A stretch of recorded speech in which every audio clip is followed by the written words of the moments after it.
The Integrity Commission is facing harsh criticism this evening from one academic who labels its Monday press briefing as a shame in how it dealt with the employment issues regarding former Contractor General Dirk Harrison. The approach of the commissioners in dealing with the failure of several parliamentarians to get clearance for their integrity filings also came in for rebuke. More in this report. The Integrity Commission held a press briefing on Monday because for them, there are some issues that need to be addressed at this point in time. But at least one observer was not pleased with how the events turned out. Dr. Kenu Thompson, a senior lecturer at the University of the West Indies, Mona, slammed the commissioners for the way they went about documenting the contract situation concerning the former Contractor General, Dirk Harrison.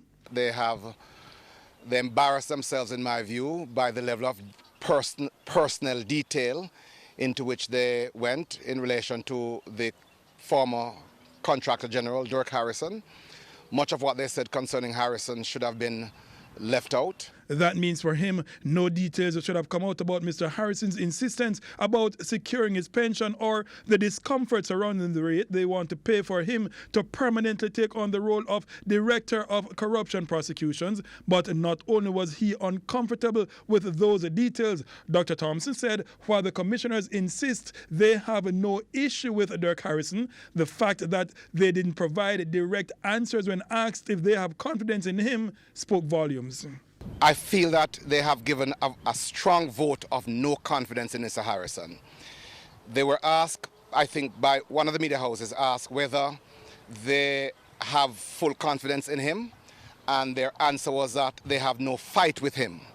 That response was a clear ducking of the question, and the fact that they are unable to categorically assert that they have confidence in him shows that the confidence isn't there. And if I were Dirk Harrison, I would not take that job.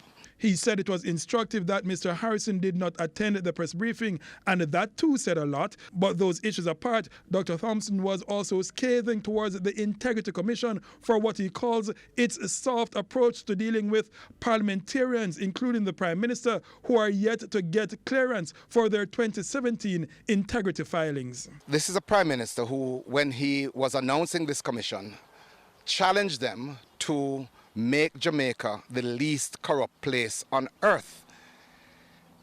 Here we have a situation where for several months the Prime Minister, the head of government, is unable to get integrity clearance, and the Commission expressed no disappointment, disclosed no plan of action for having the matter addressed, and simply made it appear as though it is simply a procedural failure and they await the compliance of the Prime Minister.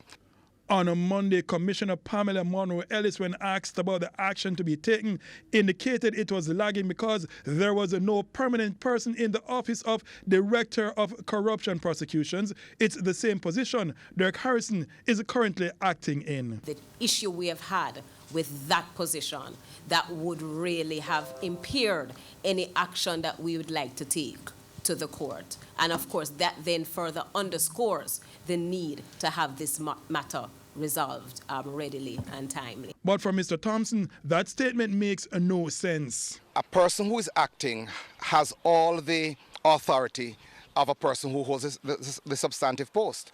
So I do not think that the absence of a person permanently appointed should be a reason for that shortcoming. He said what the Integrity Commission has managed to do in its press briefing on Monday is to display to the people of Jamaica that they are not ready to lead Jamaica's anti-corruption agenda. Dashan Hendricks, TVJ News.